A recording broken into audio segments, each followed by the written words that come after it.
नमस्कार, स्वागत है आपका हमारे YouTube चैनल माइंड ज्ञान पर। दोस्तों, इस सेशन के अंतर्गत बात करेंगे समास टॉपिक के बारे में। समास टॉपिक आपका सभी एग्ज़ाम्स के लिए मोस्ट इम्पॉर्टेंट टॉपिक होने वाला है, क्योंकि ये आपका सभी एग्ज़ाम्स के अंतर्गत 2 से 3 प्रश्नों का वेटेज लेकर आता है। और हमारे इस सेशन के अंतर्गत इस समास टॉपिक को एक ही सेशन के अंतर्गत आपका कम्प्लीटली यहाँ पर देखने वाले हैं। और ये आपका टॉपिक जो है 3 से 4 प्रश्न आपको हर एग्ज़ाम्स के अंतर्गत आपको देने वाला है। इसके अंतर्गत हमने जैसा कि आपको संधि टॉपिक के अंतर्गत काफ़ी उदाहरणों के साथ में हमने संधि टॉपिक को कवर किया, और एक ही वीडियो के अंतर्गत हमने आपका पूरा संधि टॉपिक को जो कवर किया। तो आप हमारी, अगर आपने संधि वाली वीडियो नहीं देखी तो वो जाकर आप देखें। इसी आधार पर हम आपको नोट्स के माध्यम से ही आपका जो है इस समास वाले टॉपिक को कवर करने वाले हैं। तो आप इस सेशन को अंत तक ज़रूर देखें, साथ ही अपने दोस्तों को शेयर करें। और यदि आप हमारे चैनल पर नए हैं तो हमारे चैनल माइंड ज्ञान को सब्सक्राइब ज़रूर करें। तो बिना देरी किए दोस्तों प्रारंभ करते हैं आज का सेशन। तो आज का हमारा जो टॉपिक है वो है आपका समास। समास टॉपिक को कम्प्लीटली यहाँ पे इस सेशन के अंतर्गत देखने वाले हैं। परस्पर संबंध बनाने वाले शब्दों का लोप कर करके यौगिक शब्द को समास पद कहते हैं। परस्पर संबंध बनाने वाले शब्दों को लोप कर यौगिक शब्द जो बनता है उसी को आप समास पद कहते हैं। जैसे कि ऊँट से चलने वाली गाड़ी। ऊँट से चलने वाली गाड़ी क्या कहते हैं हम? ऊँट गाड़ी। ऊँट से चलने वाली गाड़ी अर्थात ऊँट गाड़ी। इस जुड़े हुए पदों को अलग अलग करने की रीति को क्या कहते हैं? विग्रह कहते हैं। इन जुड़े हुए पदों को अलग अलग करना क्या कहलाता है? विग्रह कहलाता है। जैसे कि सम धन आस। समास शब्द के बारे में यदि हम विस्तार से बात करें तो समास शब्द जो है सम धन आस, इन दो शब्दों से मिलकर बना है। सम उपसर्ग है, यहाँ पर आस मूल शब्द है। सम का अर्थ होता है पास, आस का होना है आना। तो इस प्रकार से पास आना अर्थात समीप आना, ये आपका समास का शाब्दिक अर्थ होगा। और समास का मुख्य रूप से शाब्दिक अर्थ जो होगा वो होगा आपका संक्षेप। समास का शाब्दिक अर्थ क्या होगा? आपका संक्षेप। जैसे कि आपको पता है कि काफ़ी बड़े एक सेंटेंस को छोटे सेंटेंस में पुरोहित करना आपका वाक्यांश के लिए एक शब्द कहलाता है। उसी प्रकार से आपका जो समास है वो भी उसका शाब्दिक अर्थ होगा आपका संक्षेप। अर्थ की समानता के आधार पर समास के 4 भेद होते हैं। अर्थ की समानता के आधार पर समास के 4 भेद होते हैं। तो समास के 4 भेद होते हैं अर्थ की समानता के आधार पर। कौन कौन से भेद होते हैं और उनके बारे में बात करते हैं। तो ये आपका देख सकते हैं यहाँ पर आपका सबसे पहले पहला पद प्रधान, उसके बाद में दूसरा पद प्रधान, दोनों पद प्रधान और अन्य पद प्रधान। इस प्रकार से आपके 4 भेदों को हम यहाँ मान सकते हैं। तो जिस समास के अंतर्गत पहला पद प्रधान होता है वह है आपका अव्ययी भाव। उसके बाद जिस समास के अंतर्गत दूसरा पद प्रधान होता है, दूसरा पद प्रधान कौन समास में होता है? एक तो होता है आपका तत्पुरुष समास, एक होता है आपका कर्मधारय समास और एक होता है द्विगु समास। तो इन तीनों के अंतर्गत ही आपका दूसरा पद प्रधान होता है। अब एकमात्र समास जिसके अंतर्गत दोनों पद प्रधान होते हैं तो वो है आपका द्वंद्व समास। और वह समास जिसके अंतर्गत ना तो प्रथम पद समास प्रधान होता है ना ही अंतिम दूसरा पद प्रधान होता है, वहाँ पर कोई अन्य ही पद है वो प्रधान होता है, उसके लिए आपका जो समास है वो है आपका बहुब्रीहि समास। अब यहाँ पर बात करते हैं 2 अर्थ देने वाले समास। जैसे कि आज कल, आज कल का यहाँ पर आज या कल, तो यहाँ पर क्या हो गया आपका द्वंद्व समास। लेकिन इसी को यदि आज डैश कल अर्थात आज कल के युवकों में बहुत उदास बहुत साहस है, तो यहाँ पर क्या हो गया आपका बहुब्रीहि समास हो गया। तो ये आपके क्या 2 अर्थ देने वाले समास हैं। ऐसे जैसे कि चतुर्भुज और चतुर्भुज। चतुर्भुज अर्थात 4 भुजाओं वाला क्षेत्र, यहाँ पर आपका द्विगु समास है, लेकिन 4 भुजाओं वाला ये आपका विष्णु हो गया। तो इस प्रकार से यहाँ पर आपका बहुब्रीहि हो गया। उसके बाद में आपका छमाही। छमाही के लिए आपका 6 माह के बाद प्रकाशित होने वाली, तो ये तो आपका द्विगु समास के अंतर्गत आ गया।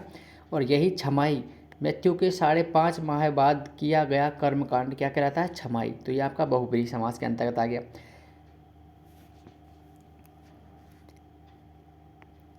उसके बाद में अगला जैसा कि लीपा पोती अर्थात लीपा पोती का समास विग्रह होगा आपका लीपना पोतना आदि। यहाँ पर आपका द्वंद्व समास हो गया। तो द्वंद्व समास के अंतर्गत तो आपका दूसरा पद प्रधान है। ऐसे दूसरा है आपका लीपा पोती अर्थात बातों को छिपाना या फिर बातों को इधर उधर करना, तो ये आपका यहाँ पर बहुब्रीहि समास हो गया। तो बहुब्रीहि समास के अंतर्गत तो अन्य पद प्रधान होता है और द्वंद्व समास के अंतर्गत आपका जो है दूसरा पद प्रधान होता है।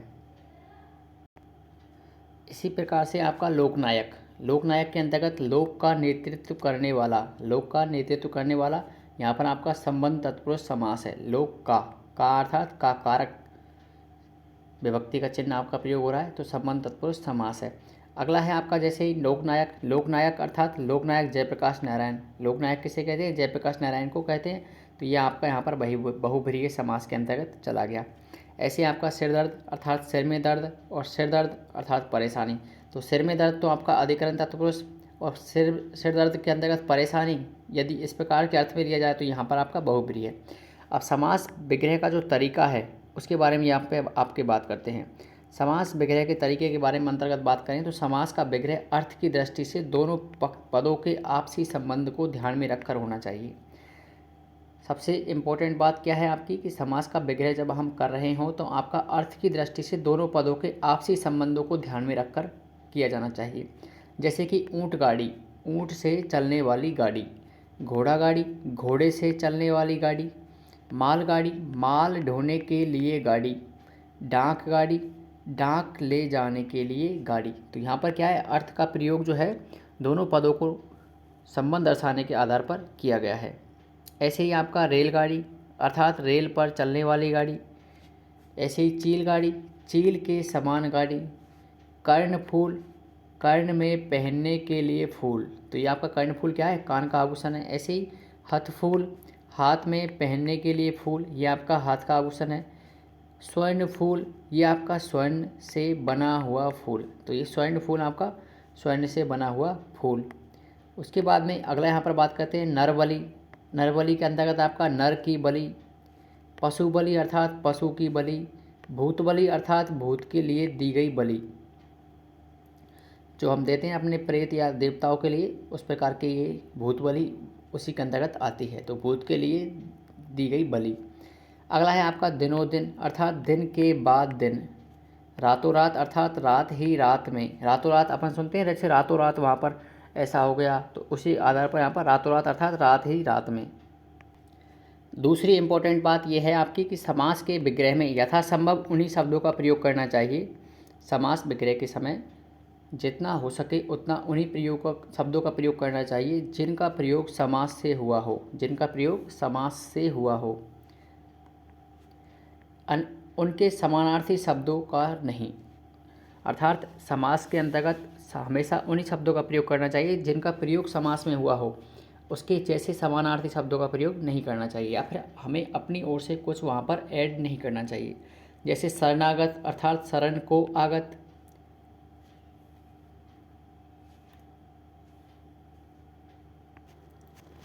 जैसे यहाँ पे आपने देखा शरणागत अर्थात शरण को आगत, तो ये तो आपको क्या हुआ, समास के जैसे शब्द हैं उसी के अनुसार प्रयोग करना। इसके सामने जैसे शरण को आया हुआ, तो ये आपका गलत है। शरण को आगत ये आपका सही है और शरण को आया हुआ ये आपका गलत तरीके से यहाँ पर समास विग्रह किया है। अगला जैसे गौशाला, गौशाला के अंतर्गत गौ के लिए शाला या अर्थात गाय के लिए शाला। अब यहाँ पर जैसे हम इसको इस प्रकार से यदि करते गायों के लिए शाला, तो ये आपका यहाँ पर सही नहीं होता। गौशाला अर्थात गौ के लिए शाला, मुख्य रूप से जो शब्द आपको दे रखा है समास के अंतर्गत हमें उन्हीं शब्दों का प्रयोग करके समास विग्रह करना है और उन्हीं शब्दों को समास विग्रह को हमें जोड़ करके समास बनाना है। तो इस आधार पर आपको समास का प्रयोग करना है। तो आपका सबसे पहले जो समास है वो है आपका अव्ययी भाव समास, और अव्ययी भाव समास के अंतर्गत हम आपको जो है सबसे पहले शुरू बात करने वाले हैं। तो अव्ययी भाव समास के अंतर्गत क्या होता है कि पहला पद अव्यय होता है या फिर उपसर्ग होता है। अव्ययी भाव समास के अंतर्गत आपका जो पहला पद है वो या तो अव्यय होगा या फिर आपका उपसर्ग होगा। दूसरा पद जो है वो आपका संज्ञा या विशेषण होता है। दूसरा पद क्या होता है आपका, या तो संज्ञा होता है या फिर आपका विशेषण होता है। अव्ययी भाव समास परीक्षा में प्राय पहचान की दृष्टि से पूछा जाता है। अव्ययी भाव समास कैसे पूछा जाता है एग्जाम्स के अंतर्गत, वो है आपका पहचान की दृष्टि से पूछा जाता है कि इसके अंतर्गत कौन सा समास है और कौन सा नहीं है। इसमें उपसर्ग या अव्यय का अर्थ ही देना होता है, इसमें उपसर्ग या अव्यय का अर्थ ही देना होता है। अव्ययी भाव समास की संरचना की यदि बात की जाए तो संरचना के अंतर्गत जैसे कि आपका पहला पद जो उपसर्ग है, जैसे आपको देख सकते हैं यहाँ पर पहला पद उपसर्ग अर्थात प्रतिदिन, तो यहाँ पर आपका प्रति उपसर्ग है। उसके बाद में यदि आपका पहला पद अव्यय है तो उसका उदाहरण है आपका यथाशक्ति। इसके अंतर्गत आपका पहला पद है आपका यथा। यथा जो है आपका अव्यय शब्द है। अव्यय अर्थात जिसका कोई टुकड़े नहीं हो सके उसे कहते हैं अव्यय।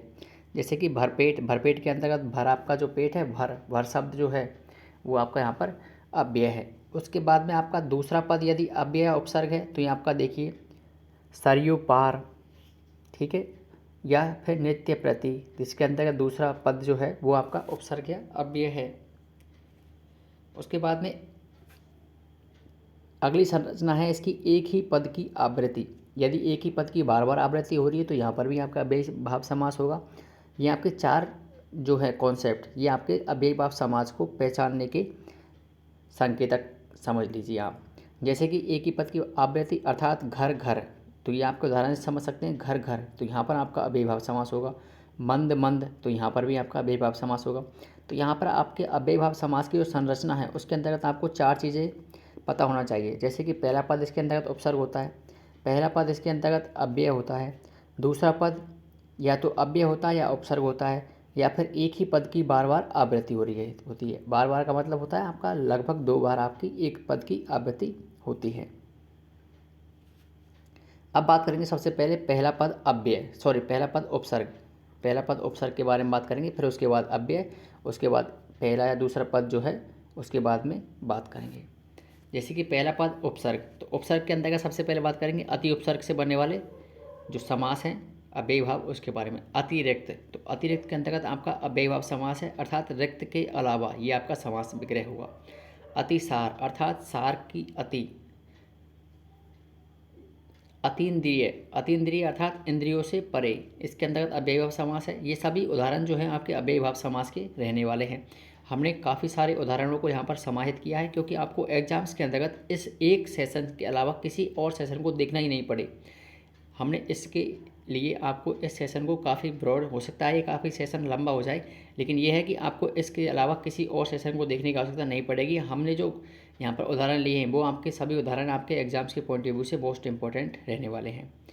अगला है जैसे अत्यंत, अत्यंत का समास वगैरह होगा अंत से भी अधिक। अगला है अत्यधिक अर्थात अधिक से भी अधिक। अत्यल्प, बहुत ही अल्प। अत्याचार, आचार का अतिक्रमण। अत्याचार कैसे कहते हैं? आचार का अतिक्रमण करना ही अत्याचार कहलाता है। अत्य आधुनिक अर्थात आधुनिक से भी अधिक। अत्य आवश्यक अर्थात आवश्यकता से अधिक। अत्युत्तम अर्थात उत्तम से भी अधिक।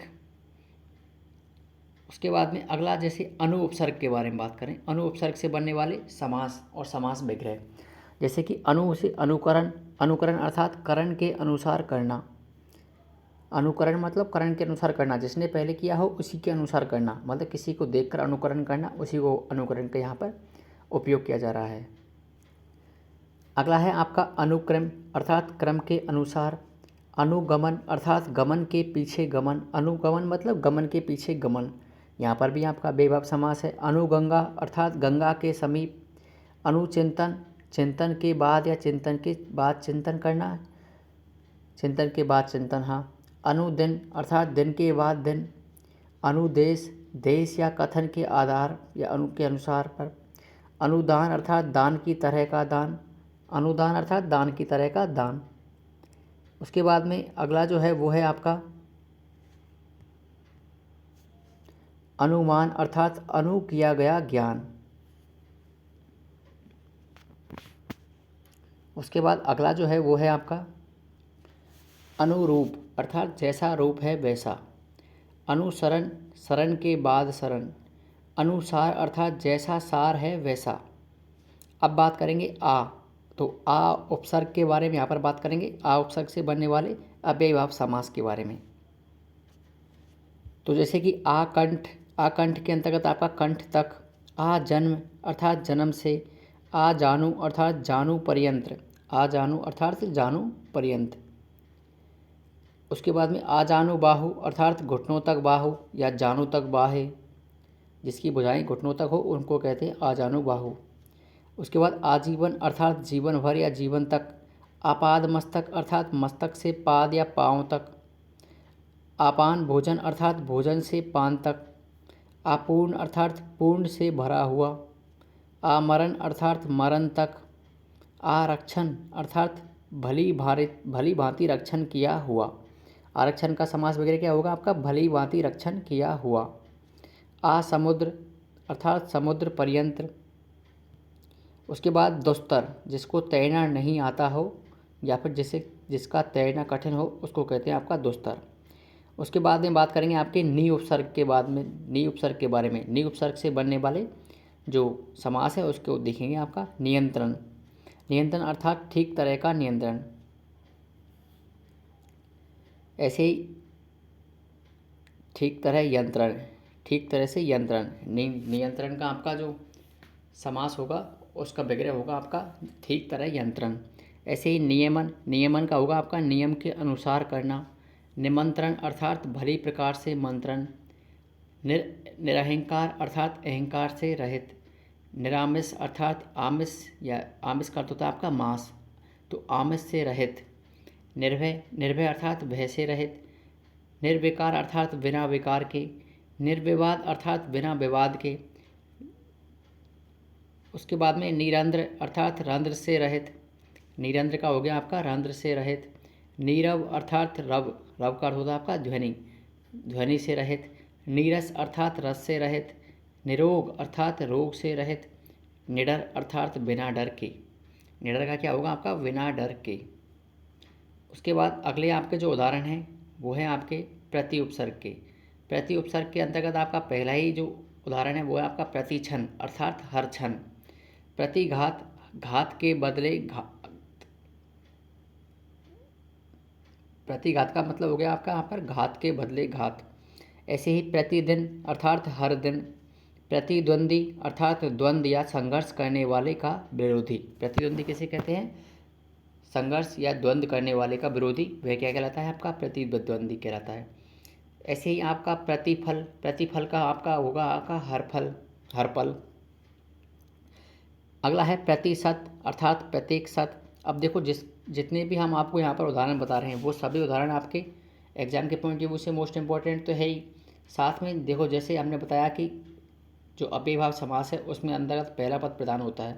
पहला पद या तो आपका उपसर्ग होगा या अव्यय होगा। तो यहाँ पर जितने भी हम आपको बता रहे हैं वो अभी तक तो क्या है, अभी तक के सभी जो है आपके उपसर्ग से रिलेटेड बता रहे हैं। उसके बाद अव्यय के बाद में बताएंगे। जैसे कि प्रतिहिंसा अर्थात हिंसा के बदले हिंसा। प्रत्याघात अर्थात आघात के बदले आघात। प्रत्यंग अर्थात प्रत्येक अंग। प्रत्यक्ष अर्थात अक्षी के आगे। प्रत्यारोप अर्थात आरोप के बदले आरोप।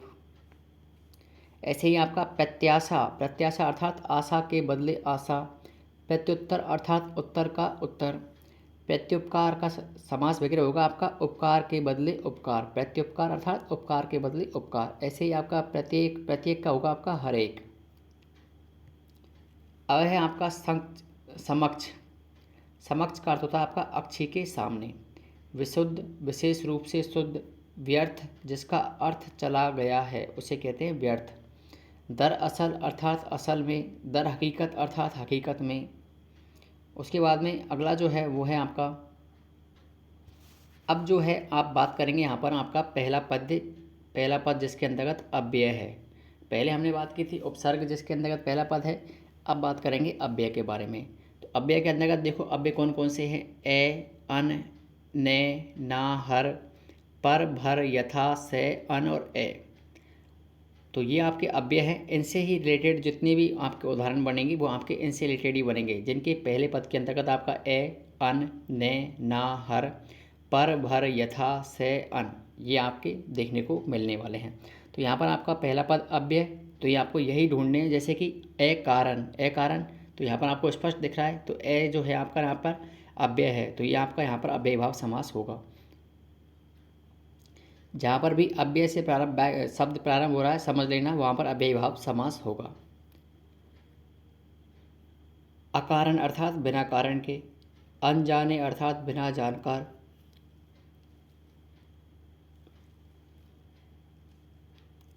अपवित्र अर्थात न पवित्र। अपवित्र का अर्थात मतलब होगा आपका यहाँ पर कि जो पवित्र नहीं है, तो यहाँ पर आपका न पवित्र। अवैतनिक अर्थात नए वेतन के, अर्थात वेतन जिसको नहीं मिल रहा है, अवैतनिक। उसके बाद में आपका अवैध, जो कि वैध नहीं हो, तो इसके लिए आपका शब्द होगा नैवेद्य समास विग्रह। असंभव अर्थात नए संभव, जो कि संभव नहीं है। असाध्य, तो इसका आपका विग्रह होगा नए साध्य। नगण्य अर्थात नए गण्य, नगण्य क्या क्या होगा, वो नए गण्य, मतलब जिसे गिना नहीं जा सके। नामुमकिन अर्थात नए मुमकिन, जिसके लिए मुमकिन हो, मुमकिन नहीं हो, उसे कहते हैं नामुमकिन या नए मुमकिन।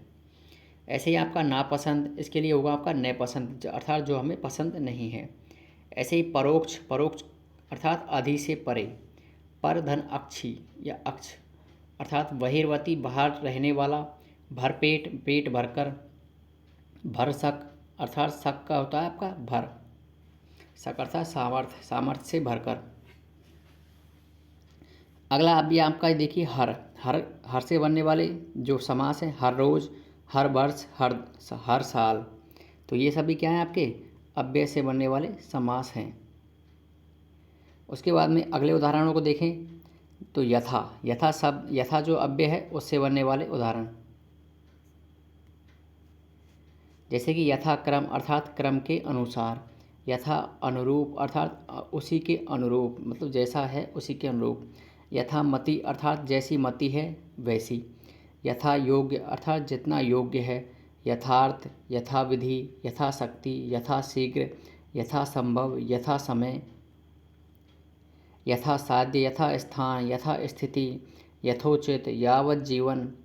उसके बाद में अगला है आपका से जो है, और से अव्यय से बनने वाले जो शब्द हैं वो देखिए आपके से कुशल, से पत्नीक, से परिणाम, से प्रेमान, से प्रसंग, से बांधव अर्थात बंधुओं से सहित। से सक्त अर्थात शक्ति के साथ। सशर्त अर्थात शर्त के साथ। से हर्ष अर्थात हर्ष के साथ। उसके बाद सा आनंद अर्थात आनंद के सहित। सा अनुज अर्थात अनुज के साथ। सावधान अर्थात अवधान के साथ, सावधान अर्थात अवधान के साथ। अब बात करेंगे अव्यय भाव समास के अंतर्गत तीसरी जो संरचना है वो है आपकी दूसरा पद, जिसके अंतर्गत अव्यय हो। पहले था आपका था पहला पद उपसर्ग, उसी के अंतर्गत दूसरा था आपका पहला पद अव्यय। अब बात करेंगे यहाँ पर जिसके अंतर्गत दूसरा पद अव्यय हो। तो दूसरा पद अव्यय हो, ऐसे उदाहरणों को देखते हैं। सबसे पहले जैसे अवसर अनुसार, अवसरानुसार अर्थात अवसर के अनुसार। इच्छानुसार, इच्छा के अनुसार। ऐसे ही आपका कथानुसार, ऐसे ही क्रमानुसार, ऐसे ही निर्देशानुसार, ऐसे ही योग्यता अनुसार, ऐसे ही श्रद्धा अनुसार अर्थात श्रद्धा के अनुसार। तो ये सभी आपके एक जैसे ही उदाहरण हैं। उसके बाद में आपका गंगा पार, तो गंगा पार, तो यहाँ पर पार जो है आपका क्या है, पार आपका अव्यय है। तो गंगा पार का आपका यहाँ पर होगा गंगा के पार, या फिर सरयू पार, जैसे कि सरयू, सरयू भी आपका क्या कहते हैं, नदी को बोलते हैं। तो सरयू पार अर्थात सरयू के पार। जीवन पर्यंत अर्थात जीवन तक। जी भर अर्थात जी भर कर। जीवन भर अर्थात पूरे जीवन भर या दिन भर। ऐसे ही है सेवार्थ अर्थात सेवा के लिए अर्थ या फिर सेवा का अर्थ। ऐसे ही आपका हितार्थ, ऐसे ही लाभार्थ, ऐसे ही है भोजनार्थ। उसके बाद में ऐसा ही आपका दानार्थ, दर्शनार्थ, गमनार्थ, ध्यानपूर्वक, प्रयत्नपूर्वक, विवेकपूर्वक, नित्य प्रति अर्थात नित्य ही। इसके अंतर्गत दूसरा पद क्या है, उपसर्ग है। नित्य प्रति, प्रति आपका यहाँ पर दिख ही रहा है उपसर्ग है, तो यहाँ पर दूसरा पद उपसर्ग है। उसके बाद में अगले उदाहरणों की बात की जाए तो यहाँ पर जैसे कि मरणोपरांत अर्थात मरने के उपरांत या बाद। विवाह उपरांत, विवाह के उपरांत। सेवा उपरांत अर्थात सेवा के उपरांत। मृत्यु उपरांत अर्थात मृत्यु तक, मृत्यु उपरांत नहीं, मृत्यु पर्यंत अर्थात मृत्यु तक। जीवन पर्यंत अर्थात जीवन तक। उसके बाद में अगला है वो है आपका पद की आवृत्ति से बने अव्ययी भाव समास। तो हमने आपको 4 संरचनाएं बताई थी। इन 4 संरचनाओं को देखकर आप आराम से पता लगा सकते हैं कि यहाँ पर आपका अव्ययी भाव समास होने वाला है। तो पहला आपका उपसर्ग बताया था, दूसरा अव्यय बताया था, तीसरा आपका दूसरा पद अव्यय बताया था, और चौथा जो बताया था वो था आपका पद की आवृत्ति से बनने वाले समास, अव्ययी भाव समास होंगे। जैसे कि एक ही पद की 2 बार आवृत्ति हो रही है यहाँ पर, जैसे कि घड़ी घड़ी, तो यहाँ पर आपका अव्ययी भाव समास है अर्थात घड़ी के बाद घड़ी। घर घर अर्थात घर के बाद घर। चेहरे चेहरे अर्थात हर चेहरे पर। दिनों, दाने दाने अर्थात हर दाने पर। दिनों दिन अर्थात दिन के बाद दिन। रातों रात अर्थात रात ही रात में, साल साल व साल अर्थात एक साल के बाद दूसरा साल। ऐसे ही आपका हाथों हाथ, ऐसे ही आपका आद्योपांत, ऐसे ही है आपका एक एक, ऐसे ही आपका एक बारगी, ऐसे ही आपका दोबारा, ऐसे ही आपका पहले पहल, उसके बाद साफ साफ, मंद मंद, खासम खास, गहमा गहमी। गहमा गहमी होगा आपका गह के बाद गह अर्थात चहल पहल। तना तनी अर्थात तनने के बाद तन्ना। देखा देखी अर्थात देखने के बाद देखना। चला चली अर्थात चलने के बाद चलना। उसके बाद में अगला यहाँ पर बात करते हैं भागम भाग अर्थात भागने के बाद भागना। मारा मारी अर्थात मार के बाद मार। लूटम लूट, लूट के बाद लूट। सुना सुनी, टालम टोल, रेलम पेल, सालो साल, कानो कान, कम ही कम, काम ही काम। तो ये सभी आपके क्या हो गए, ये आपके अव्ययीभाव समास के अंतर्गत आने वाले उदाहरण हैं। ऐसे ही आपका धीरे धीरे, धड़ाधड़, बार बार, बीचों बीच, कभी न कभी, कुछ न कुछ, कोई न कोई, इन सभी के अंतर्गत आपका यहाँ पर अव्ययीभाव समास होने वाला है। अव्ययीभाव समास के अंतर्गत ये जो संज्ञा शब्द विशेषण पद हैं, अन्यत्र तो लिंग वचन कारक के अनुसार अपना रूप बदल लेते हैं, लेकिन अव्ययीभाव समास में आवृत्ति के रूप में आने पर उनका रूप स्थिर हो जाता है, इसलिए ये अव्ययीभाव समास में शामिल किए गए हैं। अब पहला पद उपसर्ग या अव्यय होने पर भी तत्पुरुष समास हिंदी में अव्यय से बने कुछ ऐसे समास भी हैं जिनके रूप बदल जाते हैं। रूप बदलने पर फिर भी इनमें अव्ययी भाव वाला गुण नहीं रह जाता। रूप बदलने के बाद इनके में क्या हो जाता है, अव्ययी भाव वाला गुण नहीं रहता। जैसे प्रतियोगिता, तो यहाँ पर आपका प्रतियोगिता के अंतर्गत आपका प्रति उपसर्ग है और उससे बनने वाला शब्द क्या है, प्रतियोगिता। तो यहाँ पर अब ये क्या है कि अव्ययी भाव वाला गुण इसके अंतर्गत नहीं है, इसलिए दूसरे पद की प्रधानता हो जाती है और तत्पुरुष समास बन जाते हैं ये। तो जो अव्यय के अंतर्गत जब अव्यय को हम तोड़कर दूसरा शब्द परिवर्तन कर देते हैं तो वो आपका अव्ययी भाव समास या आपका तत्पुरुष समास के अंतर्गत चला जाता है। तत्पुरुष समास के अंतर्गत जैसे कि अत्याचार, अत्याचार के अंतर्गत आपका दे सकते हैं कि अत्याचार जो है अर्थात अति पूर्ण आचार, इसका विकाई रूप होगा आपका अत्याचारो। तो ये आपका यहाँ पर विकाई रूप है। ऐसे ही आपका आदेश, आदेश जैसे कि एक प्रकार का देश, देश का अर्थ होता है आपका कथन, तो और इसी का जो विकाई रूप होगा वो होगा आपका आदेशो। अब अगला बात करेंगे आपके तत्पुरुष समास के बारे में। तत्पुरुष समास के बारे में यहाँ पर बात करेंगे। तत्पुरुष समास में दूसरे पद की प्रधानता होती है, जिसे हम उत्तर पद प्रधान भी कह सकते हैं। तत्पुरुष समास को क्या कह सकते हैं, उत्तर पद प्रधान भी कह सकते हैं। उत्तर पद का भावार्थ यहाँ पर क्या होगा आपका, दूसरा पद प्रधान होना। इसमें पहला पद दूसरे पद की विशेषता या अर्थ विस्तार का कार्य करता है। पहला पद दूसरे पद पर निर्भर रहता है और दूसरे पद के लिए समर्पित रहता है। पहला पद क्या है, दूसरे पद पर निर्भर रहता है, उसी के लिए समर्पित रहता है। जैसे कि जल धारा अर्थात जल की धारा, जल की धारा बह रही है। यहाँ पर जल जो है वो पुल्लिंग शब्द है, लेकिन शब्द जल प्रथम पद की प्रधानता नहीं है, दूसरे पद धारा की प्रधानता है और धारा के अनुसार ही वाक्य बनेगा। तो धारा यहाँ पर क्या है, स्त्रीलिंग शब्द है। तत्पुरुष समास में कारक चिन्ह, तत्पुरुष समास में कारक चिन्हों का प्रयोग होता है, और कारक चिन्हों का प्रयोग है जब हम समास विग्रह से समास करते हैं तो उसके अंतर्गत आपके कारक चिन्हों का लोप हो जाता है, लेकिन विग्रह के समय कारक चिन्ह लगाए जाते हैं। जैसे कि कारक विभक्ति चिन्ह कौन कौन से हैं, कर्ता ने, कर्म को, करण से, संप्रदान के लिए, अपादान से अलग होने के अर्थ में, संबंध का, की, के, अधिकरण, में, पर, पे। तो ये आपके क्या है, कारक विभक्ति चिन्ह हैं। 8 प्रकार के होते हैं आपके कारक, तो उनके ये विभक्ति चिन्ह हैं। अब सबसे पहले बात करेंगे कर्ता ने कर्म को, तो कर्म को से यहाँ पे प्रारंभ करेंगे आपके उदाहरणों को लेकर, और आपके लगभग 10-12 क्वेश्चन, 10-12 जो उदाहरण हैं उनको तो हम देखेंगे, बाकी आपको यहाँ पर शब्दों के आधार पर बताते रहेंगे।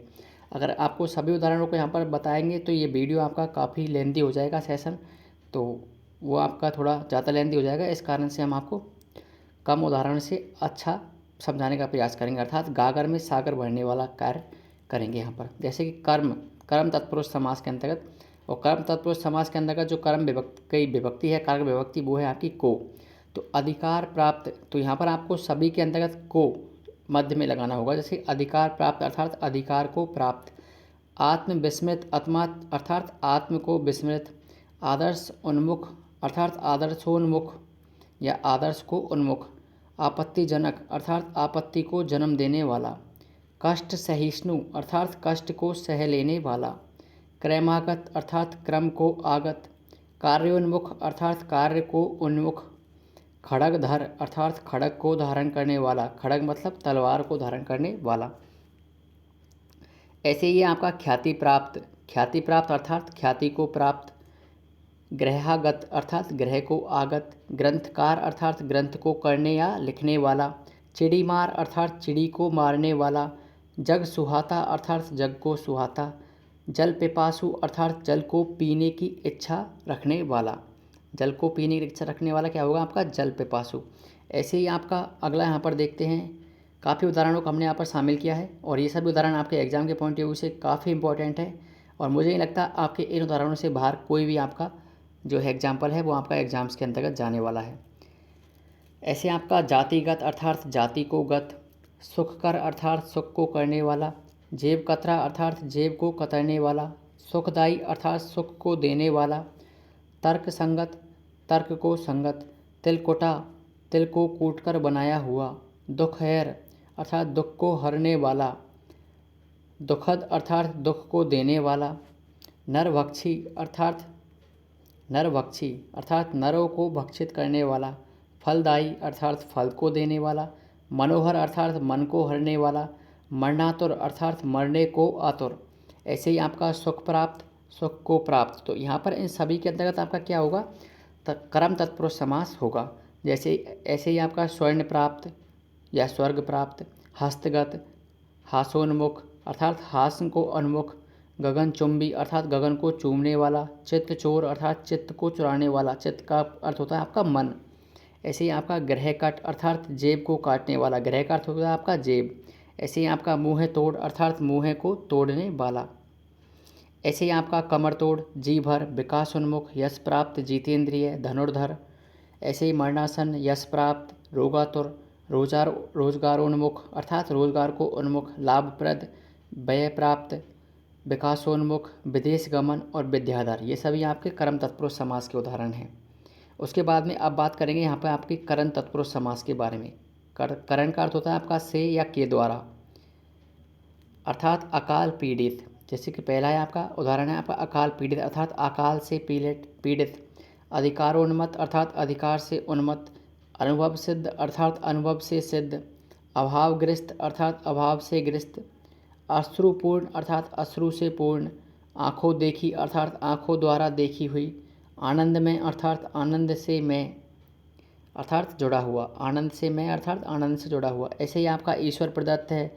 ऐसे ही कष्ट साध्य है। ऐसे ही क्रियान्विति है। ऐसे ही क्षुधातुर है। अगला यहाँ पर बात करते हैं अगले उदाहरणों के बारे में। तो यहाँ पर काफ़ी सारे उदाहरण हैं और ये आपके करण तत्पुरुष समास के संबंधित उदाहरण हैं। तो इनमें आपका जैसे कि प्रमाण सिद्ध अर्थात प्रमाण से सिद्ध। प्रश्नाकुल अर्थात प्रश्न से आकुल। ऐसे ही घृत मिश्रित अर्थात घृत से मिश्रित। घृत का अर्थ होता है घी, तो घी से मिश्रित। ऐसे ही आपका ईश्वर प्रदत्त अर्थात ईश्वर के द्वारा प्रदत्त या ईश्वर से प्रदत्त। मन पूत अर्थात मन से पवित्र। मन चाहा अर्थात मन से चाहा हुआ। ऐसे ही आपका मुँह मांगा चिंता व्याकुल। जगह हेसाई जलावृत। तर्क सिद्ध तारो भरी। बिहार चरित्र बैलगाड़ी अर्थात बैल से चलने वाली गाड़ी। तो यहाँ पर आपका कौन सा समास होगा? करण तत्पुरुष समास होगा। ऐसे ही आपका भड़भूजा अर्थात भाड़ द्वारा भूनने वाला या भाड़ को भूंजने वाला। दोनों ही आपके भाड़ द्वारा भूंजने वाला यह ज़्यादा सही होगा आपका यहाँ पर। उसके बाद अगला है जैसे कि भयभीत। भयभीत अर्थात भय से भीत। ऐसे ही भयाक्रांता अर्थात भय से आक्रांता। भावाभिभूत अर्थात भाव से अभिभूत। ऐसे ही आपका भुखमरा। ऐसे ही मदमत। ऐसे ही मदाद। तो यहाँ पर सभी में आपका क्या होगा? यहाँ पर आपका सभी के अंतर्गत करण तत्पुरुष समास होगा। ऐसे ही आपका मनगढ़ंत आपका मन से गढ़ा हुआ। मनमाना अर्थात मन से माना हुआ। मनमानी अर्थात मन से मानी हुई। ऐसे ही महिमा मंडित अर्थात महिमा से मंडित। मीनाकारी अर्थात मीना का अर्थ होता है आपका रंगीन द्रव्य। तो मीनाकारी अर्थात रंगीन द्रव्य से किया गया कार्य उसे कहते हैं आपका मीनाकारी। और मीनाकारी कहाँ की प्रसिद्ध है ये आपको हमें कमेंट में बताना है। और सबसे पहले आपको बताना है कि मीनाकारी कहाँ की प्रसिद्ध है और ये किसके समय पर आपकी राजस्थान के अंतर्गत लाई गई। अगला है आपका मेघाच्छन्न अर्थात मेघ से आच्छन्न, मोहांध अर्थात मोह से अंधा, मोहाभिभूत अर्थात मोह से अभिभूत, अभिभूत मतलब घिरा हुआ। ऐसे ही आपका रेल यात्रा, रेखांकित, रस सिक्त और पदाक्रांता, पवन चक्की, प्रकाश युक्त, प्रतीक्षातुर, प्रतीक्षातुर अर्थात प्रख्यात, प्रतीक्षा से आतुर। तो ये आपके काफ़ी सारे उदाहरण हैं, उनको आप अच्छे से देख सकते हैं वीडियो के अंतर्गत। हम सभी को यहाँ पर नहीं ले पा रहे हैं क्योंकि ये आपका वीडियो काफ़ी लेंथी होने वाला है। इस आधार पर हम सोचते हैं कि आपका ये वीडियो 1 से 1.5 घंटे के अंतर्गत ही कंप्लीट हो जाए और आपका 2-4 कॉन्सेप्ट के आधार पर ही आपको सभी को सब चीज़ें जो है अच्छे से समझ में आ जाए। बाकी आप इनको देख सकते हैं उदाहरणों को, जैसे कि नरक भय, नरक से भय, नियमबद्ध, प्रत पनीत, पंत प्रणीत, पद यात्रा, पदाक्रांता, पवन चक्की, प्रकाश युक्त, प्रतीक्षातुर, प्रतीक्षातुर, रेल यात्रा, रेखांकित। उसके बाद में अगला यहाँ पर बात करते हैं आपका, और वो है आपके अगले उदाहरण हैं, जैसे कि स्वचिंतन, रोग पीड़ित अर्थात रोग से पीड़ित, वचनबद्ध, वचन से बद्ध, वाक युद्ध अर्थात वाक युद्ध मतलब वाणी से द्वारा किया गया युद्ध या वाणी के द्वारा किया गया युद्ध, विधि निर्मित अर्थात विधि के द्वारा निर्मित। ऐसे ही आपका शल्य चिकित्सा, शब्द भेद्य, श्रमजीवी, श्रम से जीवित रहने वाला, श्रम साध्य, श्रम से साध्य, स्नेहाविष्ट, स्नेह से आविष्ट। ऐसे ही आपका स्वर्णहार, ऐसे ही स्वर्ण लिखित, हस्तलिखित, हाथ करगा, हिमाच्छादित, स्वार्थांध अर्थात स्वार्थ से अंधा, रत्न जड़ित, पद दलित।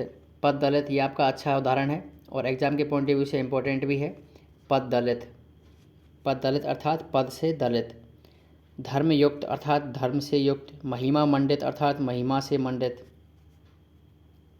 तो ये तो आपके सभी उदाहरण हो गए आपके करण तत्पुरुष समास के। अब यहाँ पर बात करेंगे आपके संप्रदान तत्पुरुष समास के लिए। तो संप्रदान के लिए आपका विभक्ति कारक चिन्ह है, वो है आपका के लिए।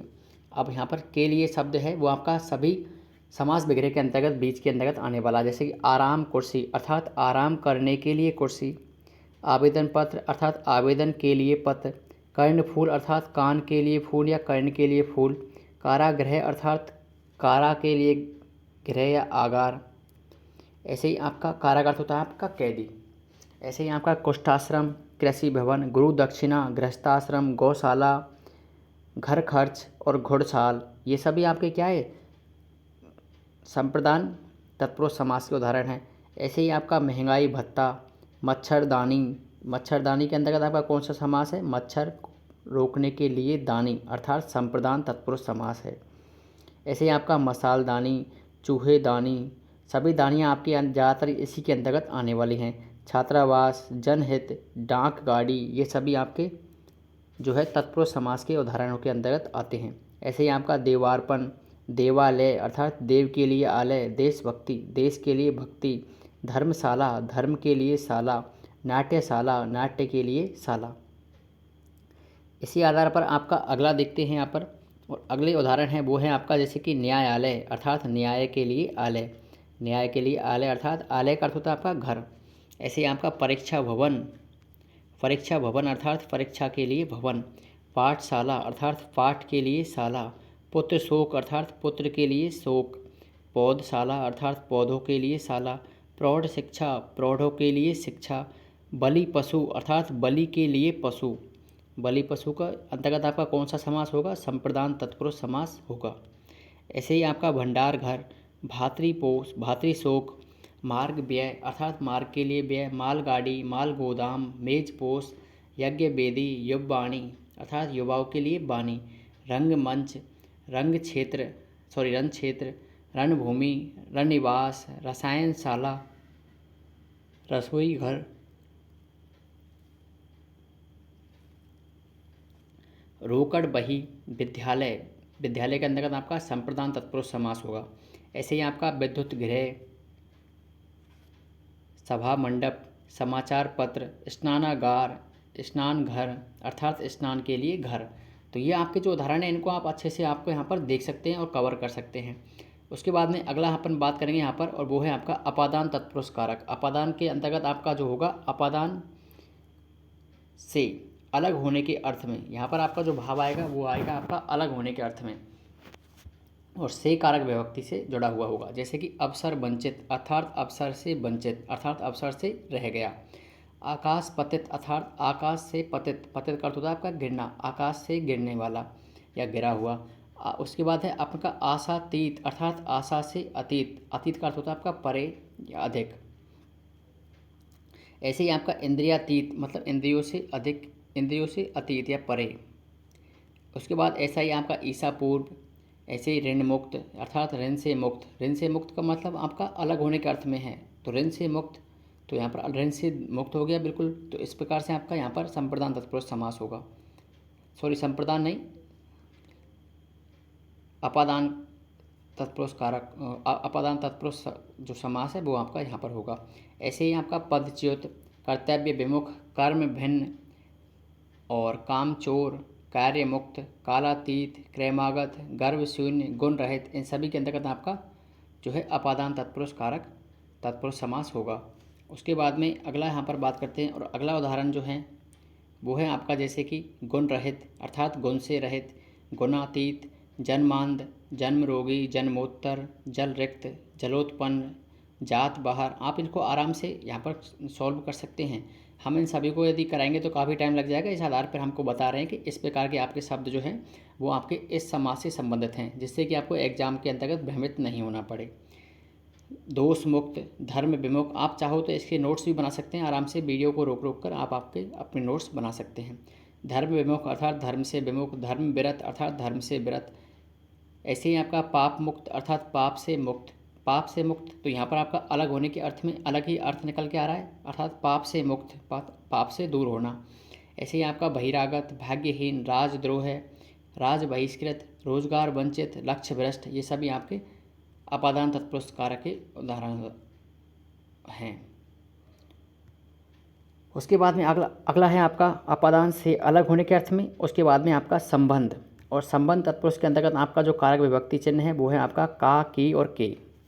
इसके अंतर्गत आपका उत्तर पद जो होता है वो आपका पुल्लिंग का, और उत्तर पद स्त्रीलिंग की, अर्थात पुल्लिंग शब्द के लिए आपका क्या यूज करना है और स्त्रीलिंग शब्द के लिए आपको की यूज करना। जैसे अछूतोद्धार अर्थात अछूतों का उद्धार।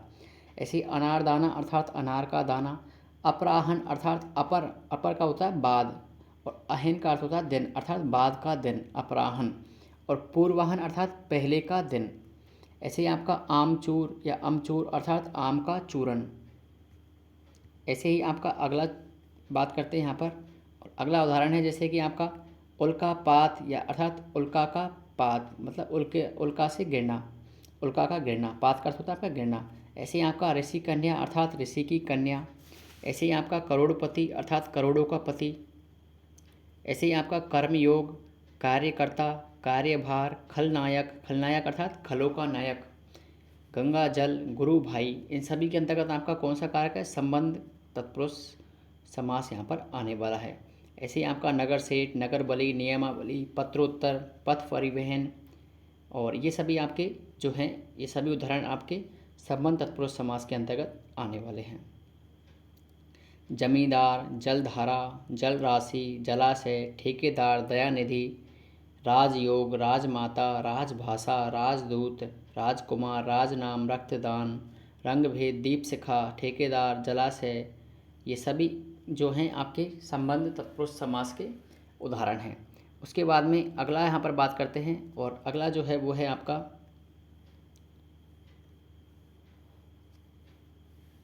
अधिकरण तत्पुरुष समास के बारे में यहाँ पर बात करते हैं। अधिकरण तत्पुरुष समास के अंतर्गत आपका जो कारक विभक्ति चिन्ह है वो आएगा में, पर, में और पर।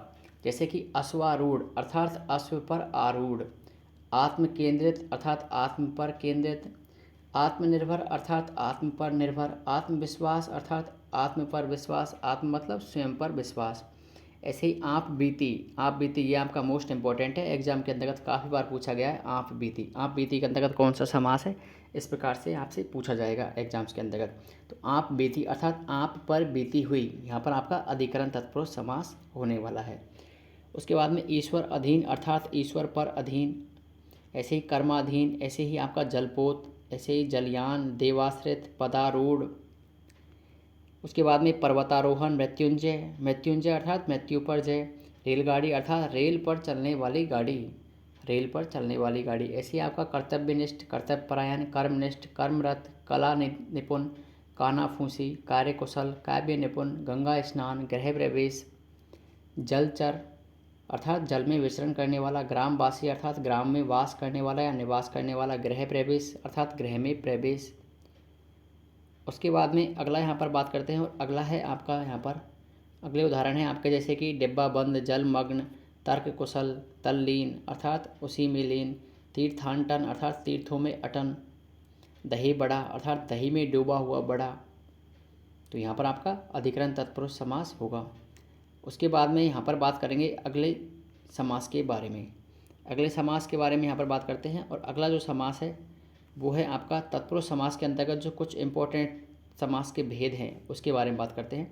तत्पुरुष समास के सहायक भेदों की यदि बात की जाए तो आपके यहाँ पर दो तत्पुरुष समास के भेद रखे गए हैं, अलग तत्पुरुष और लग तत्पुरुष।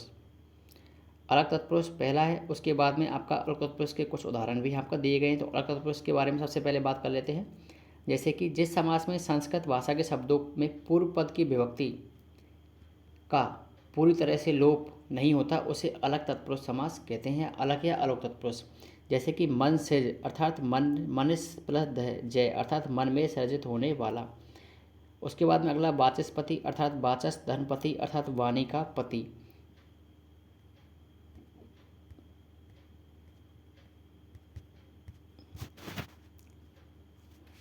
उसके बाद में इसी प्रकार के यहाँ पर सही पदों में प्रथम पद जो है अपनी विभक्तियों के साथ प्रयुक्त हुए। अलग तत्पुरुष के उदाहरण हैं जो पूर्व में विभक्ति रहित होते हैं, जैसे ऊटपटांग, दुकानदार, सूबेदार, थानेदार, बच्चेदानी, चूहेदानी, चाय वाला, दूध वाला, मधु वाला। ये सभी आपके यहाँ पर अलग तत्पुरुष के उदाहरण माने जाएंगे। उसके बाद में अगला यहाँ पर है नन तत्पुरुष। अगला कौन सा है? नन तत्पुरुष समास। नन तत्पुरुष समास के अंतर्गत शब्द के अंतर्गत निषेधात्मक अर्थ होगा और विलोम शब्द बनाने के लिए इसका प्रयोग किया जाता है, जैसे ए, अन और ने। इस समास में पूर्व पद जो है वो आपका संस्कृत का ए, अन, उर्दू का ना उपसर्ग होता है जो कि नकारात्मक अर्थ प्रकट करते हैं। तो नन तत्पुरुष समास के अंतर्गत तो आप आराम से यहाँ पर समझ सकते हैं, जैसे कि आपका अनस्वर अर्थात नस्वर नहीं होने वाला।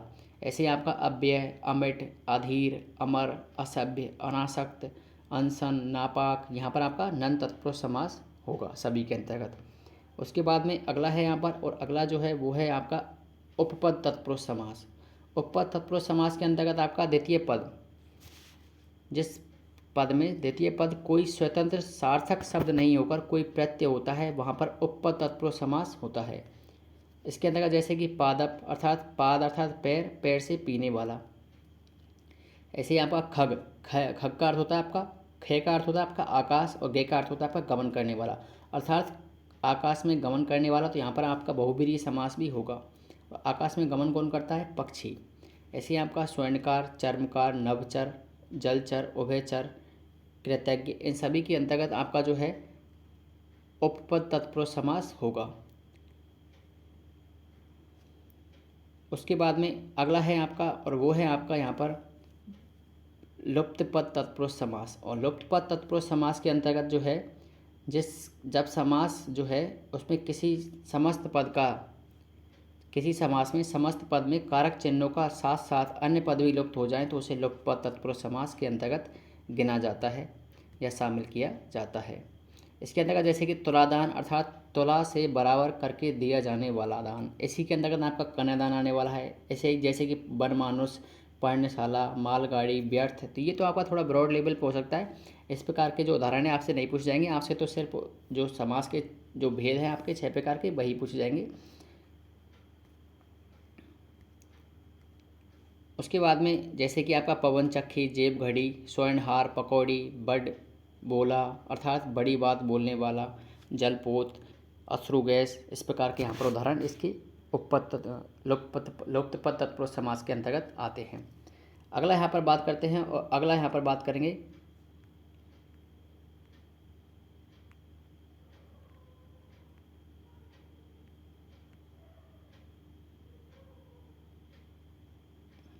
नन तत्पुरुष के अंतर्गत अरबी फारसी के जो शब्द हैं उनके बारे में। तो ये आपका जैसे कि बखूबी, ये सब आपके अरबी फारसी के शब्द हैं जिनके अंतर्गत बा, बे, लापरवाह, इन शब्द जो प्रारंभ होता है उसके अंतर्गत ये सभी आते हैं। उसके अलावा यहाँ पर बात करते हैं, और तो वो है आपका कर्मधारय तत्पुरुष समास, कर्मधारय समास। कर्मधारय समास के अंतर्गत बात करें तो कर्मधारय समास जो है, कर्मधारय समास के अंतर्गत तत्पुरुष समास की तरह दूसरा पद प्रधान होता है और दूसरा पद ही इसके अंतर्गत माना गया और इसे तत्पुरुष समास का ही भेद भी माना जाता है। कर्मधारय तत्पुरुष समास भी कहते हैं। कर्मधारय का अर्थ मतलब कर्म का अर्थ गुण का धारण करने वाला। इसमें विशेषण विशेष्य का भाव छिपा रहता है, उपमेय उपमान का भाव भी रहता है। जैसे कि विशेषण विशेष अर्थात अल्पसंख्यक, पहला उदाहरण है आपका अल्पसंख्यक अर्थात अल्प है जो संख्या में, अल्प है जो संख्या में। तो कर्मधारय समास के अंतर्गत जब आप समास विग्रह करेंगे तो इसके अंतर्गत जो आपका एक प्रकार से ट्रिक कह सकते हैं, तो समास विग्रह करते समय किसी भी मतलब इस शब्द के अंतर्गत आपका है जो, जैसे कि अल्पसंख्यक मतलब अल्प है जो संख्या में, अंधभक्त अर्थात अंधा है जो भक्त, अंधविश्वास अंधा है जो विश्वास, अकाल मृत्यु अकाल में होती है जो मृत्यु। तो यहाँ पर आपका है और जो शब्द हैं ये दोनों आपके बीच में यहाँ पर समास वगैरह करते समय जोड़े जाते हैं। अधिकारार्थ अर्थात अधिकार है जिसका अर्थ, अल्पाहार अर्थात अल्प है जो आहार। तो इस प्रकार के जो उदाहरण हैं वो इसके अंतर्गत शामिल किए जाते हैं। विशेषण विशेष या उपमेय उपमान का ध्यान रखा जाता है। इसी प्रकार से आपका जैसे कि जवा मर्द अर्थात जवान है जो मर्द, तीव्र बुद्धि, दीर्घायु, दृढ़ प्रतिज्ञ, स्मृति भ्रष्ट, नवजात, नवयुवक, नव आगंतुक, आदि प्रवर्तक, उच्चायोग, उड़न खटोला, उड़न तस्त्री, उत्तराधिद, उदयाचल, उनार्थक, एकाग्रचित, इन सभी के अंतर्गत आपका जो है वो आपका कर्मधारय समास आएगा। उसके बाद में अगला यहाँ पर बात करते हैं उपसर्ग से बनने वाले कर्मधारय समासों के बारे में। तो उपसर्ग से बनने वाले समासों के अंतर्गत आप देख सकते हैं कुछ समासों में क्या होता है, उपसर्ग या अव्यय विशेषण का कार्य करते हैं। जैसे कि अति, अति का अर्थ होता है यहाँ पर अधिक, का अर्थ होता है बुरा, खुश का अर्थ होता है अच्छा, बद का बुरा और कु का होता है आपका बुरा। तो इस प्रकार से आपके जो कुछ कुछ उपसर्ग और अव्यय के द्वारा भी आपके कर्मधारय समास के अंतर्गत शब्द बनाए जाते हैं। जैसे कि अत्युक्ति अर्थात अति धन उक्ति, अतिपूर्ण उक्ति। तो यहाँ पर सही और यहाँ पर जो उदाहरण है आपका वो है आपका अत्युक्ति। ऐसे ही आपका अतिवृष्टि, अनुकरणीय, कुकृत्य, खुशबू, प्राचार्य। तो ये आपके जितने भी उदाहरण हैं वो सभी इसके अंतर्गत शामिल हो जाएंगे। तो ये आप यहाँ पर देख सकते हैं आराम से, जैसे कि बदबू, सुपाच्य, सुयोग। उसके बाद में संज्ञा से बनने वाले कर्मधारय समास, संज्ञा से बनने वाले समासों के अंतर्गत आपका कर्मधारय समास के अंतर्गत जैसे कि संज्ञा से बनने वाले जैसे दही बड़ा, पनडुब्बी, पन बिजली, पर्ण कोठी अर्थात पन से बनी हुई जो कोठी, पर्णशाला, पन से बनी है जो शाला। तो मुख्य रूप से आपको कर्मधारय समास के अंतर्गत एक ही बात याद रखनी है कि जब समास वगैरह करते समय है और जो यदि शब्द के बीच में आते हैं या उनसे शब्द का निर्माण होता है, सेंटेंस का निर्माण होता है, तो वहाँ पर आपका कौन सा समास होगा, कर्मधारय तत्पुरुष समास या कर्मधारय समास होगा। जैसे मधुमक्खी अर्थात मधु एकत्र करती है जो मक्खी, मधु यहाँ पर संज्ञा पद है और मक्खी जो है वो विशेषता बता रहा है। ऐसे आपका युवराज, वायुयान, हथकरघा, हथगोला, ये सभी इसके अंतर्गत आते हैं। उसके बाद में अगला है जैसे विशेषण विशेष के बारे में है, जैसे बात करते हैं उसे आपकी विशेषण विशेष और विशेषण विशेष सभी को यहाँ पर शामिल किया गया है।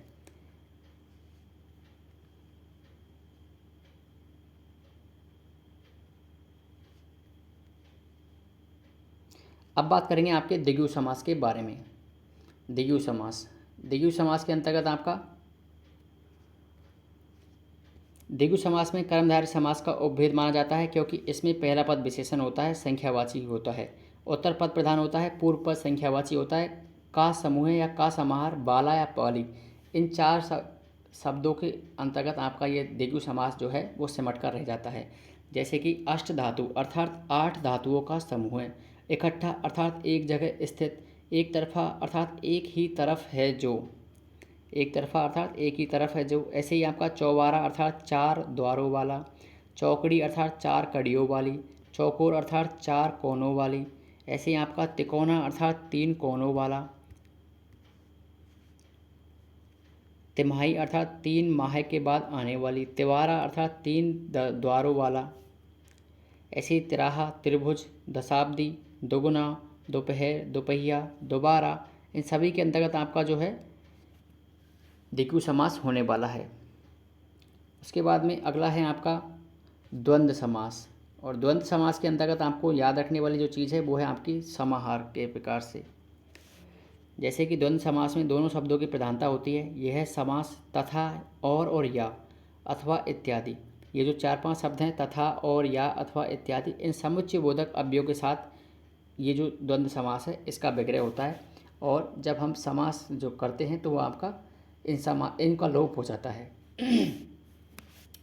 ये आपका जो है आपका 3 प्रकार का होता है: इतरेतर द्वंद्व, समाहार द्वंद्व, वैकल्पिक या विकल्पक द्वंद्व समास, अर्थात दोनों में से किसी एक को, और ये आपका योजक चिन्ह से जुड़ा रहता है।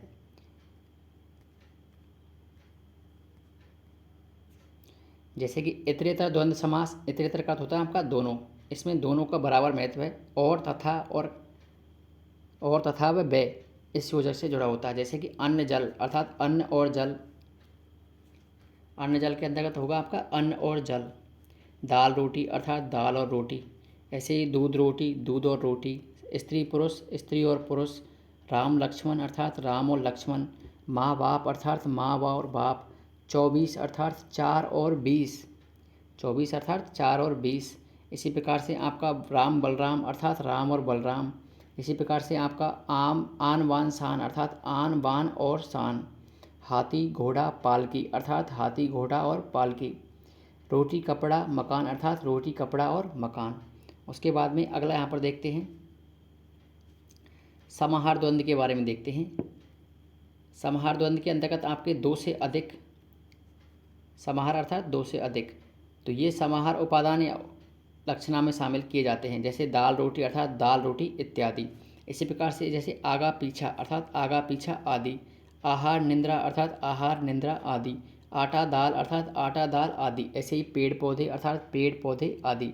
तो ये सभी इसके उदाहरण हो जाएंगे आपके यहाँ पर। भूल चूक, अर्थात भूल चूक आदि। कूड़ा कांदी, अर्थात फूदा फांदी। ऐसे ही खान पान, खाना पीना, खेत खलियान, घर द्वार, हाथ पाँव, चिट्ठी पत्री, ये सभी आपके जो हैं इसके अंतर्गत आ जाएंगे। उसके बाद में अगला है आपका संख्यावाचक वैकल्पिक द्वंद्व। संख्यावाचक वैकल्पिक द्वंद्व के अंतर्गत यहाँ पर बात करें तो जैसे कि आपका 2 ज्वार, अर्थात 2 4, अर्थात 2 से 4 तक। 5 10, अर्थात 5 से 10 तक। 10 20, अर्थात 10 से 20 तक। 20 30, अर्थात 20 से 30 तक। 100 200, अर्थात 100 से 200 तक। और लाख 2 लाख, अर्थात लाख से 2 लाख तक। तो यहाँ पर इन सभी के अंतर्गत आपका संख्यावाचक वैकल्पिक द्वंद्व आने वाला है। तो आपके द्वंद्व समास के ये सभी उदाहरण होते हैं। उसके बाद में अब बात करेंगे आपका बहुब्रीहि समास। और बहुब्रीहि समास के अंतर्गत सर्वाधिक प्रश्न आपके पूछे जाते हैं, और ये जो समास है वो आपका एग्जाम के पॉइंट ऑफ व्यू से मोस्ट इंपॉर्टेंट समास है। बहुब्रीहि समास, इसमें आपका पहला पद और दूसरा पद कोई भी प्रधान नहीं होता है। इसके अंतर्गत समस्त पद जो है कोई अन्य पद ही होता है, पद और जिसका अर्थ अलग ही निकलता है। 2 शब्द मिलकर अपना सामान्य अर्थ खोकर विशिष्ट अर्थ प्राप्त कर लेते हैं, फिर वे शब्द एक विशेष अर्थ के लिए ही रूढ़ हो जाते हैं। तो यहाँ पर आपका जैसे कि उदाहरण से समझते हैं, हरिजन अर्थात हरि का जन। तो गांधी ने इस विशेष जाति के लिए आपके इस शब्द का प्रयोग किया है, इसी कारण हरिजन जो शब्द है वर्तमान में बहुब्रीहि समास के अंतर्गत शामिल कर लिया गया है। उसके बाद में अब देखते हैं इसके दोनों पदों से नितांत भिन्न अर्थ देने वाले। तो A + B = C, इस प्रकार से आप यहाँ पर इसको देख सकते हैं। खड़ी बोली, अर्थात खड़ी है जो बोली, तो ये आपके हिंदी का मानक रूप है। तो यहाँ पे कुछ शब्द ऐसे हैं जो कि पहले तत्पुरुष समास या कर्मधारय समास के अंतर्गत आते थे, लेकिन वो सभी अब वर्तमान की जो परिप्रेक्ष्य है उस परिप्रेक्ष्य को देखते हुए वो धीरे धीरे आपके बहुब्रीहि समास के अंतर्गत आने लग गए हैं। जैसे कि कूप मंडूक, कूप मंडूक ये आपका बहुत अच्छा उदाहरण हो सकता है। कूप मंडूक अर्थात कूप का मंडक। कूप का अर्थ होता है आपका कुआं, और मंडूक का अर्थ होता है आपका मेंढक, अर्थात कुएं का मेंढक, अर्थात सीमित ज्ञान वाला। तो यहाँ पर आपका कौन सा शब्द होगा, कौन सा समास होगा, वो होगा आपका यहाँ पर बहुब्रीहि समास। इसी प्रकार से जैसे इसके अंतर्गत जैसे गई बीती, अर्थात गई हुई बीती हुई। तो गई हुई बीती हुई कुछ बातों के बारे में बात करते हैं, तो यहाँ पर आपको कई कोटि निम्न कोटि की कुछ बातें हैं उनके बारे में यहाँ पर बताया गया। तो यहाँ पर इस प्रकार से ये आपका बहुब्रीहि समास के अंतर्गत आ जाता है। तो वर्तमान परिप्रेक्ष्य में कुछ ऐसे शब्द हैं जो कि आपके बहुब्रीहि समास के अंतर्गत आने लग गए हैं। ऐसे ही आपके कुछ उदाहरण यहाँ पर देख सकते हैं, जैसे कि जला भुना, अर्थात जला हुआ और भुना हुआ। जला हुआ और भुना हुआ किसे कहते हैं, जो ईर्ष्यालु व्यक्ति होता है। तो ये आपका ऐसी प्रकार से कहाँ पर आ गया है, बहुब्रीहि समास के अंतर्गत आ गया है। अब यहाँ पर आगे बात करते हैं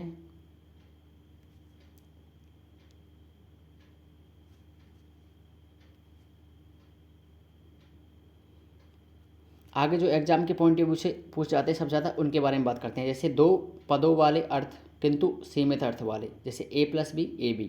जैसे कि देवराज अर्थात देवों का राजा, और देवों का राजा किसे कहते हैं? इंद्र को। तो इंद्र के सभी आपके उदाहरण हैं, जैसे कि देवराज, नागपति, वज्रपाणी, वज्रायुध, ये सभी आपके इंद्र के उदाहरण हैं। तो आपको ये शब्द जो हैं देवराज के, जैसे कि इंद्र के, ये जो पर्यायवाची हैं, ये आपको याद होने चाहिए। इनसे संबंधित आपसे प्रश्न एग्जाम्स के अंतर्गत पूछे जाते हैं।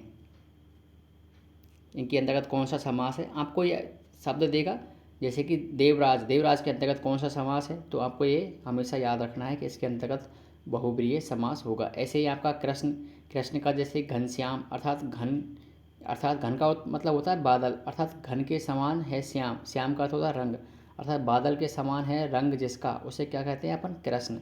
तो इसी प्रकार से आपका पीताम्बर, पीले हैं वस्त्र जिसके, वो कौन है? कृष्ण।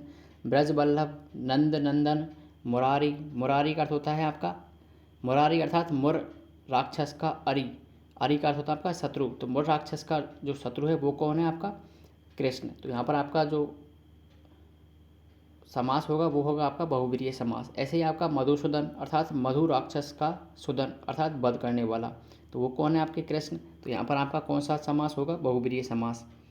इसी प्रकार से आपका यहाँ पर सुधाकर अर्थात अमृत कर। ऐसे ही आपका शशांक, जिसके शरीर पर खरगोश का लांछन है उसे कहते हैं शशांक। ऐसे ही इंद्रधनुष, वह न तो धनुष है न ही इंद्र का। उसके बाद में राजा, राजा के लिए आपका जैसे कि नरेश, नरेंद्र, हिमालय, हिमाद्री, अक्षांश, अक्ष का अंश अर्थात भूगोल की अवधारणा, इस अवधारणा के कारण ही ये आपका बहुब्रीहि समास के अंतर्गत चला गया।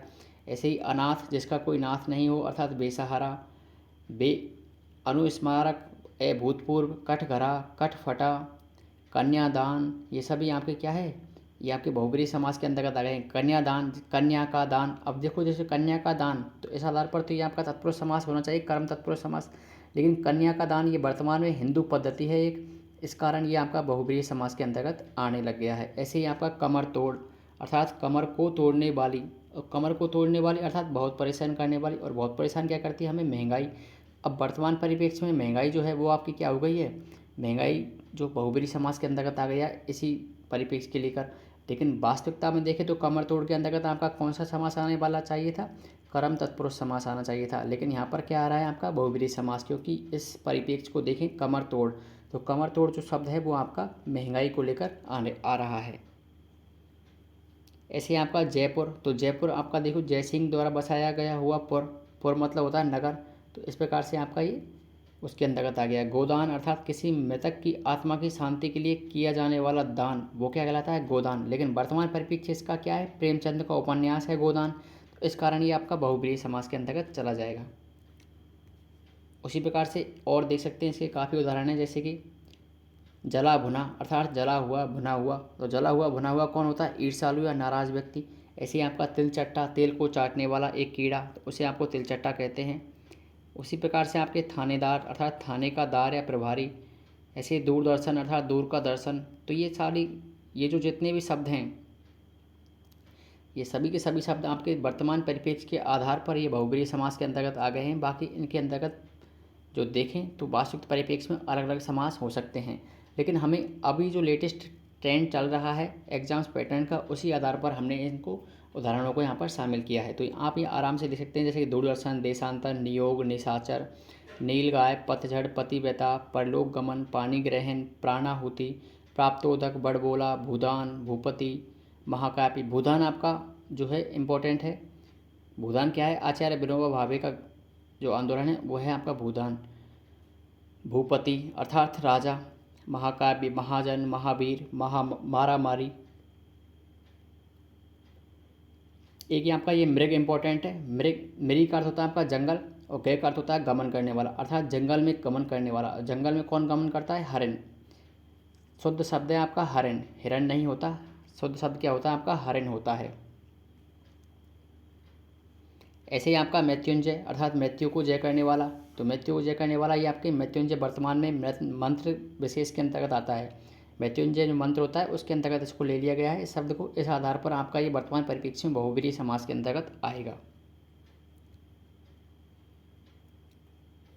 उसके बाद में आपका जैसे कि और शब्द देखें तो जैसे कि तिरंगा, जैसे कि 3 रंगों वाला और 3 रंगों वाला वस्त्र अर्थात तिरंगा। तो वर्तमान में क्या है तिरंगा, वैसे देखें तो 3 रंगों वाला, तो यहाँ पर आपका कौन सा समास होना चाहिए था, लेकिन यहाँ वर्तमान में आपका राष्ट्रीय ध्वज और राष्ट्रीय ध्वज के परिप्रेक्ष्य में ये आपका यहाँ पर बहुब्रीहि समास है। ऐसा ही 30 मार खां, त्र्यंबक, त्रिफला, त्रिपिटक। त्रिपिटक 3 पिटकों का संग्रह, तो त्रिपिटक जो है किस धर्म का ग्रंथ है ये आपको हमें कमेंट बॉक्स में बताना है।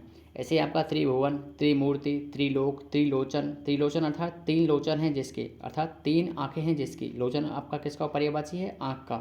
तो त्रिलोचन 3 आँखें किसके हैं, शिव के। तो यहाँ पर कहाँ क्या होगा आपका, यहाँ पर आपका होगा बहुब्रीहि समास। ऐसे ही आपका त्रिवेणी, त्रिशंकु, त्रिशूल, दुनाली, दुपट्टा, दुमुहा, दिगु, नवग्रह, नवरात्र, पंचतंत्र, पंचवटी, पंचसर, पंचशील, ये इन सभी के अंतर्गत आपका बहुब्रीहि समास होगा। उसके बाद में अगला यहाँ पर बात करते हैं पंचांग। पंचांग अर्थात 5 अंग हैं जिसके, तो पंचांग क्या है आपके, पंचांग जैसे कि ज्योतिष पुस्तक है पंचांग वर्तमान में, तो इस आधार पर ये आपका जो है बहुब्रीहि समास होगा। पंचामृत, पंजाब अर्थात 5 आवों का क्षेत्र, 5 आव का अर्थ होता है आपका नदियाँ।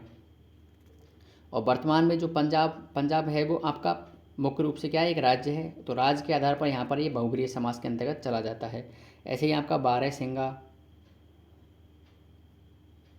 ऐसे ही आपका षटपद, सप्तऋषि, सप्तपदी, सतसई, सप्त सिंधु और सहस्त्रकार। सहस्त्रकार का अर्थ होता है आपका यहाँ पर, सहस्त्रकार का मतलब होगा आपका यहाँ पर 1000 हाथों वाला। सहस्त्रकार मतलब 1000 हाथों या किरणों वाला, इसे कौन कहते हैं आपका, सूर्य। तो यहाँ पर आपका बहुब्रीहि समास होगा। तो दोस्तों ये आपके जितने भी समास के जो मोस्ट इम्पॉर्टेंट उदाहरण और वो थे उनको हमने यहाँ पर लेकर आपको कंप्लीट इस सेशन के अंतर्गत पूरी जानकारी दी। ये आपको वीडियो कैसा लगा आप ये हमें कमेंट बॉक्स में ज़रूर बताएं। साथ में दोस्तों यदि अगर आपको हमारा वीडियो अच्छा लगा हो तो वीडियो को लाइक करें और अपने दोस्तों को शेयर ज़रूर करें।